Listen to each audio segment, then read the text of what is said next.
안녕하십니까. 한문학 강좌 DB를 맡은 한의사 이한영입니다. 예, 반갑습니다. 예, 자, 요번 시간에도 전 시간에 이어서 그 대청룡탕 조문을 같이 공부하는데, 전 시간에 우리가 같이 공부했던 대청룡탕 조문은 어떻게 보면 대청룡탕이 가지고 있는 그 증상보다 그 이면의 것들, 앞으로 대청룡탕증을 예를 들어서 잘못 처리했을 때 어떤 방향으로 빠져들어가는가의 그 연장선에서 오늘도 같이 공부를 한번 해보겠습니다.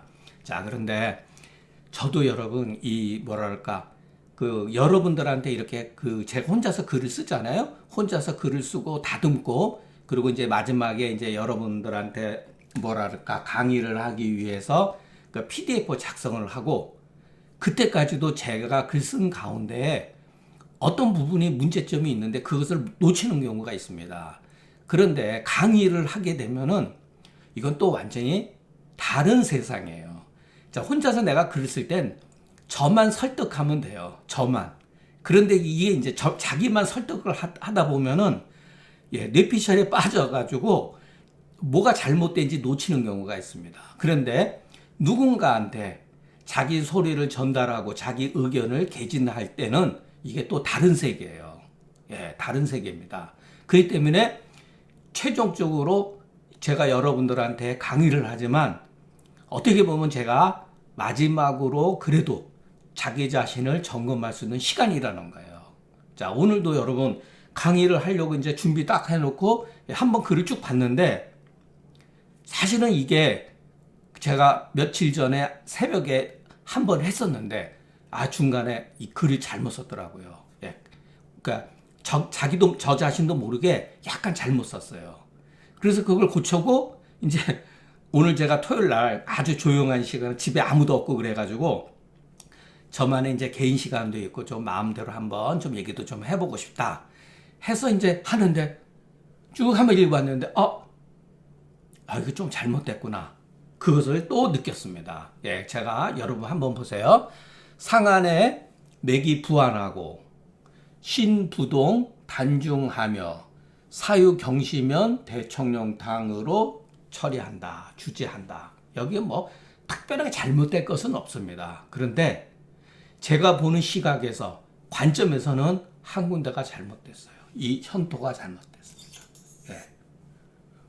이 하면나 하고, 이것은 하고 하면 이런 현토는 일종의 나열형이에요. 나열. 어떤 징후들이 동급하면서 나열되어져 있는 거. 그런데 여기서는 그렇게 해석하면 안 된다는 거예요. 여기서는 이 현토는 이거는 제가 고치겠습니다. 이거 끝나고 나서 고칠 겁니다. 그럼 여기는 현토가 어떻게 해야 되느냐? 이 글 때문에 그래요. 사유경시라고 하는 거. 사유경시라고 하는 건 뭐냐면은, 자, 맥이 부하고 완해서, 자, 몸이 단지 심하게 아프지 않다. 이 불자도 여러분 그냥 신동해도 큰 문제가 없습니다. 절대적인 게 아니에요. 왜냐면 우리가 항상 병세적인 관점에서, 그러니까 몸이 무겁다, 이렇게 아픈 정도는 아니고 그냥 몸이 무겁다, 이렇게 해석을 하는 게 맞지만, 조문대로 하면은, 자, 이 불자가 있으니까, 근데 몸이 약간 찌뿌대대하다, 약간 아픈 점도 있다라고 해석해도 틀리지 않습니다. 그러니까 이것은 그 상황에 따라서 우리가 해석을 할 때 절대적으로 해석을 하면 안 돼요. 글은 이렇게 쓰여져 있지만, 그러면 이 하면은 뭐가 잘못되어 있느냐? 호대로 바꿔야 됩니다. 호대 또는 하대. 하대. 몸이 부동하고 단지 무겁지만, 이런 소리예요. 무겁지만, 이렇게 조건을 말해요. 조건. 근데 제가 이거는 깜빡했어요. 근데 사라고 하는 잠깐 가벼운 상황이 있게 되면 이렇게 해석을 해야 됩니다. 그래서 이 하면은 잘못된 거예요. 신부동 단중하되, 조건, 어떤 조건을 가져야 되느냐? 사유경시. 어떤 경우는 틈틈이 몸이 가벼운 경우도 있다. 그와 같은 상황이 있으면 대청령탕으로 치료한다. 자, 그런데 이거는 이 글이 문제가 되죠. 요 한 구가 일구가 문제가 되죠.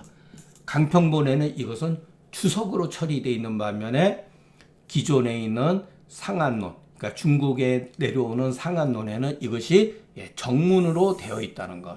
그러나 엄밀히 말하면 이것은 추석이 맞습니다. 이것은 누군가의 평론이죠. 근데 왜 이와 같은 말을 썼을까? 이것을 여러분 우리가 의심을 해야 돼요. 이 글에는 함정이 있기 때문에 그러는 거예요. 이 글에는 함정이 있다. 그 함정이 뭐냐? 이 사자에 있다는 거예요.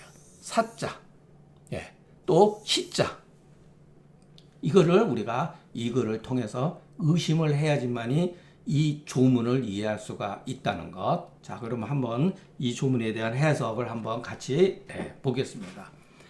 맥이 부한하다고 하는 말에는 자, 신부동 단중하면 이럴 때 이것이 뭐뭐라면 이런 소리죠. 그래서 즉자가 붙은 거예요. 즉자가 그 다음에 뭐뭐라면 맥이 부한한 상태, 맥이 부하고 완만하다고 하는 것은 병세가 급하지 않다는 뜻이죠. 그렇기 때문에 몸이 그렇게 쑤시고 아프고 그러진 않지만 그냥 무거운 정도다. 컨디션에 있어서 약간 몸이 무겁다, 개운하지 않다 이런 거죠. 그러면은 만일의 경우 맥이 부하고 긴한 상태라면 우리는 그 사람의 몸은 쑤시고 아프다는 것, 심하면은 관절 통통이 있다고 하는 것을 우리는 예측할 수가 있죠. 자, 여기에 또 하나 빠진 게 있죠. 맥부한과 맥부기내. 그것은 바로 그가 맥이 부한한 경우라든가 맥이 부긴한 이유는 죄송합니다. 맥부한하고 맥부긴과 몸이 아프고 아프지 아니한 이유는 두 개가 다 걸리는 거죠. 소위는 대체로 대부분이 이런 소리죠. 대부분이 땀을 흘리느냐 흘리지 않느냐의 차이가 있다.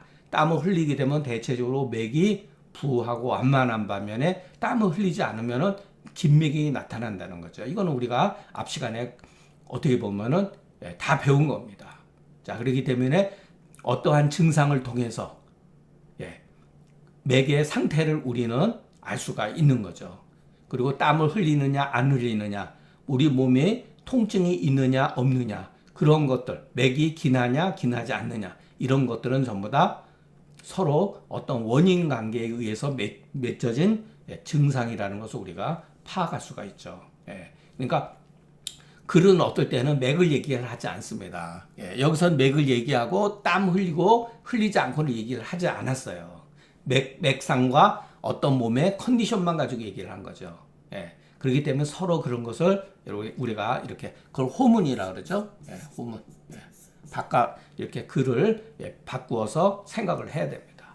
자, 여기에서 이런 글자가 나오면 항상 우리는 신경을 써야 돼요. 이 시자가 나오면은 잠깐 몸이 가벼울 때가 있다라고 특별히 기술한 이유는 무엇이냐 이 소리죠. 이거는 무슨 말이냐면 몸이 무겁대 때에 따라서 가벼운 경우도 있다 이런 소리죠. 때에 따라서.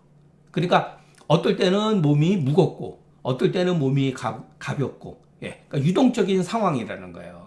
이것은 표병에 해당되는 것을 말해주고 싶은 거예요. 그래서 앞조문에서는 소음병이 없다 이렇게 얘기한 겁니다.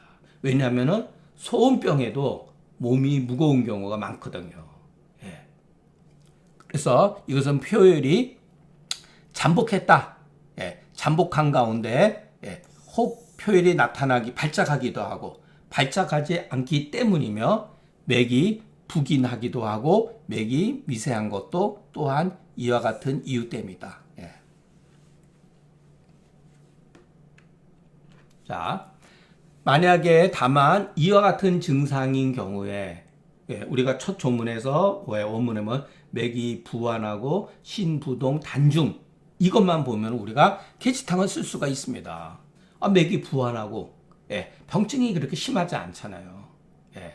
그런데 이렇게 써야 되는데 도리어 대청룡탕을 사용한 뜻은 도대체 무엇이냐? 그것은 비록 자 잠깐 가벼운 경우도 있다고 하는 것을 근거하면서도 또한 반드시 여기 조문에는 없지만 반드시 번조가 있다고 하는 것을 참고한 것이다. 예. 그러니까 사유경신은 여러분 증거로서 완전히 충족하지 못합니다. 예. 이거는 보는 사람의 관점, 예. 의사의 판단에 따라서 결정이 되어지는 거예요. 예. 그래서 사실은 이 조문은 결코 쉽지가 않습니다. 임상에 있어서. 예, 우리가 문자적인 해석은 얼마든지 편에 따라서 맞춰서 해석할 수가 있지만 실제 상황에서는 이게 결코 쉽지가 않다는 거예요. 예, 만약에 그렇지 않다면 이런 조건이 아니라면 이런 경우에 우리가 마왕탕을 사용하는 것도 옳지가 않는데 하물며 대청룡탕증에 있어서야. 그러니까 우리가 대청룡탕을 쓴다고 하는 것은 결국은 뭐냐면은 몸이 무겁고 번조 때문에 그런 거죠. 번조 때문에. 그러니까 표열이 어느 정도 그 내위로 영향을 미치고 있을 때 번조증이 나타난다는 거죠. 그리고 아직은 발환을 해야 될 시기다. 이렇게 보여집니다. 그러니까 계지탕, 마왕탕, 대청룡탕을 임상에 있어서 어떨 때는 구별을 한다는 것이 사실은 그렇게 쉽지가 않다는 거. 자, 무릇 대체로 발열 오한, 무한번조, 신부동, 단중자도 이와 같은 경우도 간혹가다 소음병에도 나타난다. 소음병증에 있다는 거예요, 여러분.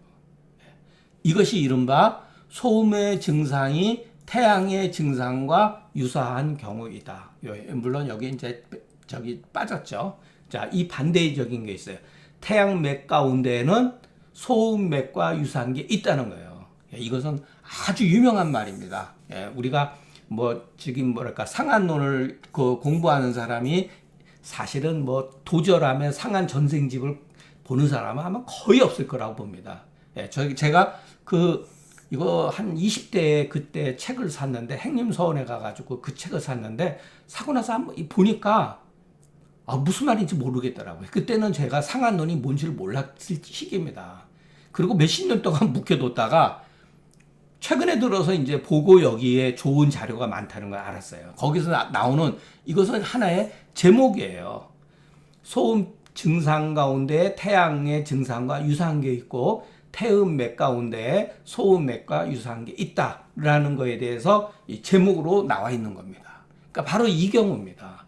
그래서 이 조문은 뒤에 우리가 공부를 하다 보면은 여기하고 이 대청룡탕 이 조문하고 연관이 되어 있는 게 굉장히 많은 걸 알 수가 있어요. 양병인 줄 알아서 대청량을 썼는데 결과적으로 소음병이라는 거예요. 이게 굉장히 많이 나타납니다. 심지어는 금계유략에서도 나타나요. 그만큼 결코 음병은 차갑고 양병은 열이 나는 거 이렇게 이분법으로 뭐 얼마나 쉽습니까? 근데 그렇지가 않다는 거예요. 현상이라고 하는 건. 막 현상은 막 비비 꼬여 있고 사람마다 다 다르기 때문에 체질에 의해서 어떠한 병이 나타나는 발생되는 것이 다 다르기 때문에 결코 쉽지가 않다는 거예요. 그렇기 때문에 여기에서 소음병이 없다라고 한 겁니다. 소음병이 없다. 그래서 이거는 일종의 위탁이에요, 위탁.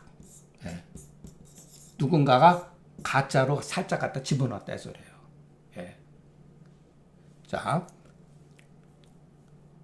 다만 소음병의 몸이 무거운 것은 망향으로 복음 때문이라면 이런 소리예요. 복음이기 때문에 가벼운 경우가 없다. 계속 아프다는 거예요. 계속 몸이 무겁다는 거예요. 양병일 때는 좋아지는 경우도 있고 무거운 경우도 있고. 자, 여기서 왜 제가 복음이란 말을 썼을까요? 이게 뒤에 가서 소음병이 뭐냐 그러면은 결국은 망향으로 인한 수음이 복부에 잠복해 있는 것을 소위 말해서 소음병이라고 합니다. 이것은 제가 조문에 의해서 이렇게 기준을 정한 거예요. 그 몸이 무겁다고 하는 것은 비록 비슷하나 그 원인은 크게 다르기 때문에 반드시 여기에 대해서는 우리가 분명하게 구별을 해야 된다. 예. 자, 그러므로 다만 이렇게 자려고 한다는 거, 자려고 한다는 거 몸이 굉장히 그만큼 힘들다는 거죠. 기력이 없고, 그리고 항상 몸이 무거운 것은 무거운 경우에 대청룡탕을 함부로 가볍게 써서는 안 된다. 만약에 이거 함부로 잘못 쓰게 되면 권력하게 되고 근척 육순하게 된다. 우리가 앞에서 이거 배웠죠. 자, 그런데 왜 대청룡탕을 그렇게 쓰느냐? 증상이 실질적으로 유사하기 때문에 그러는 거예요. 그리고 옛날 사람들은 이런 것들을 마왕탕이나 대청룡탕을 먼저 썼다는 거예요. 항상. 그리고 나서 이와 같은 괴병을, 자, 권력과 근척 육순인과 같은 괴병들을 무수히 목격했다는 거예요. 무수히 목격하기 때문에 이에 이르기를 이것은 역치다. 역치다 하고, 또 소음증이 보이지 않는다. 이런 말을 여기 갖다가 써놓은 거예요. 이와 같은 말들은 이것은 비록 후세 사람이 조문에 몰래 갖다 집어넣은 거예요. 몰래. 이해를 시키기 위해서 이 사람들이 괜히 이런 말을 집어넣은 건 아니죠. 야, 이거 조심해야 된다. 이런 거 대청룡탕을 함부로 쓰게 되면은 그것은 역치가 되고 이 사람은 소음병인데 잘못 쓰면 큰일 난다. 자, 그래서 이 조문에서 그 원문에서는 소음병이라고 하는 것이 보이지 않는다. 소음증이 없다라고 하는 단서를 붙인 거예요. 왜냐하면 소음증하고 유사하기 때문에. 자, 정령계고라고 하는 건 뭐냐면 요즘 말로 하면 진실로 이런 소리죠. 정말로 그 후인들을 위한 계고가, 야, 너희들 이런 점 조심해야 된다. 이런 것은 오직 여기에 있으니 가히 신중하지 않겠는가. 우리가 이 조문을 보고 여러분들 제 해석이 이렇게 썩 와닿진 않다 하더라도 대청룡탕증과 우리가 보면 쉬운 병증을 왜 이렇게 구분 못했을까 그러는데, 여러분 맥이 미한 경우도 대청룡탕을 쓰거나 마왕탕을 쓰는 경우도 있다는 거예요. 또 반대의 상황도 있고, 그러니까 너무 맥이라든가 어떤 하나의 증상만 가지고서 처방을 규정한다는 것은 위험하다는 것을 이 조문은 지금 말해주고 있습니다. 자, 이것을 통해서 우리는 그 중경서는 경험적인 학문이다. 그것을 우리가 알 수가 있다는 거죠. 왜? 오치와 예를 들어서 역치 같은 것들을 무수히 남용을 함으로써 그 사람들은 여러분 그거를 오치다 역치다 한 게 아니에요. 여러분 그냥 치료의 관례대로 따랐을 뿐입니다. 다만 그 치료대로 관리를 따르고 나서 그 뒤에 괴병들을 많이 경험하고 나서 비로소 이와 같은 말을 쓴 거야. 이것은 역치다. 소음증이 보이지 않을 때는 대청룡탕을 쓸 수가 있다. 이런 조건을 붙인 거죠. 그게 바로 뭐죠? 경험적인 결과물이잖아요. 근데 제가 이런 글을 몇 번 자주 쓰는데, 우리 한의학은 과거를 공부하는 건데 거기에 문제가 있어요. 전부 다 이 상고주의에 빠져 있다는 거. 제가 이건 뭐 한두 번 얘기한 것도 아니죠. 상고주의. 그리고 이 상고라고 하는 건 또 가탁도 있습니다. 가탁. 거짓으로 갖다가 붙이는 것. 성인의 이름을 빌려다가 붙이는 것. 자, 그게 뭐냐면 옛날이나 오늘날의 많은 의사들이, 한의사들이 뭐라 그러냐면, 입만 열면 말을 할 때, 움직일 때마다 뭐라 그러면 중경은 신론과 황제를 종으로 삼았다. 주종으로 삼았다. 그러니까 중경의 학설은 신론과 황제를 배경으로 해서 나온 학문이다. 학설이다. 이런 말들.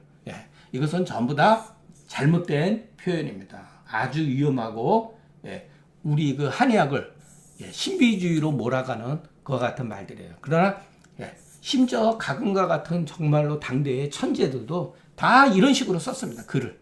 예. 내경 뭐라 그럴까. 내경을 위주로 한 사람들이에요. 예. 이 청대의 대다수 상한론자들은 다 이 생각을 가지고 있었습니다. 중경을 이해하는 데 있어서 신론과 황제의 그것을 기준으로 삼았다는 거예요. 그러나 사실은 그렇지 않잖아요. 우리가 실질적으로 이거 보면은 이것은 경험적 산물이죠. 예. 이건 뭐 얘기하다 보면 또 한도 끝도 없으니까. 예. 만약에 그렇지 않다면 요 내자 앞에 내하 이런 글 쓰는 법이 있어요. 어찌 뭐뭐뭐뭐 했겠는가 이런 소리예요. 어찌 역치를 자행이라는 말 쓰죠. 마구 하는 것. 예, 멋대로 하는 것. 역치를 멋대로 해서 괴병을 그렇게 많이 경험했는가. 그렇잖아요, 여러분. 예, 중경서를 보면요. 전부 다 오치하고 역치, 괴병을 통해 가지고서 처방이 발전해 간 것을 우리가 알 수가 있죠. 예. 그래서 경험적인 산물을 우리가 중요시 여겨야지. 그러나 자, 제 후배들 가운데도요. 아주 그냥 뭐랄까 황제 내경을 아주 그냥 뭐랄까 최고의 성인들 의성리 만들어 온 작품이다라고 막 이렇게 하는 사람도 많은데 부분적인 거는 맞지만 다 그런 건 아니다라는 거. 이걸 왜 우리가 극복을 해 나가야 됩니다. 예. 그것을 극복하지 않는 이상 우리는 뭐 어떻게 보면 한의학을 공부하면서도 노예 근성을 버리지 못한다는 거예요, 여러분. 예, 노예 근성. 이게 제일 무서운 거죠. 네. 이와 같은 말들은 겉으로 중경을 존중한 것 같으나 실질적으로는 중경의 학술을 음해한 거다. 여러분 생각을 해보세요. 야, 임상의 대가인 중경 선생도 신론과 황제를 공부를 했는데 너희들은 신론과 황제를 공부 안 해서는 되겠느냐? 이와 같은 논리가 딸려 있는 거예요. 그리고 신론과 황제를 절대적으로 우상 숭배함으로써 이하의 사람들 이미 정해진 거라는 거죠. 이게 얼마나 위험한 짓이죠? 예, 이거 굉장히 위험한 발상이에요. 예. 그런데 제가 요번에도 의정건감을 한번 이렇게 보니까 그 사람들의 기본 정신은 이거예요. 신론 봉초를 한의학의 종으로 삼았다는 거예요. 예. 이게 굉장히 우리가 앞으로 극복해 나가야 되는 이런 문제들이죠. 예. 자, 오늘 우리가 배운 내용은 어떻게 보면은 임상에 있어서 크게 뭐 중요한 거는 아니에요. 중요한 건 아닌데 학술적으로 이 전개 과정 중에서 이 상한론을 읽어가면서 이 문제가 앞으로 두고두고 나타난다는 거. 그만큼 예전 사람들이 상당히 초기에 적절한 대처를 못하는 경우, 그것은 그 사람들 못나서가 아니라 변증하는 게 그만큼 어렵기 때문에 그런 거예요. 양병 같기도 하고 은병 같기도 하고. 막상 그러면요 정말로 어렵습니다. 실제적으로. 후세방이라고 다른 거 아닙니다. 사실은. 워낙 인간의 몸이 좋아가지고 웬만한 약들은 다 받아주니까 우리가 한의사든 의사든 그런 짓을 해먹고 사는 거지 정말로 틀렸으면은 환자한테 즉각적으로 문제가 발생이 되면은 못하죠. 쉽게 못합니다. 약 처방 쓰기가 쉬운 게 아닙니다. 그래서 그런 관점에서 사람의 육체라든가 어떤 순환이라든가 이런 것들이 어지간한 약에 대해서는 견디어준다라고 하는 것을 어떻게 보면 우리가 고맙게 생각해야 되지 않나 이런 생각에 저도 자주 그런 생각을 가져봅니다. 자, 오늘 강의는 여기서 마치겠습니다. 경청해 주셔서 감사합니다.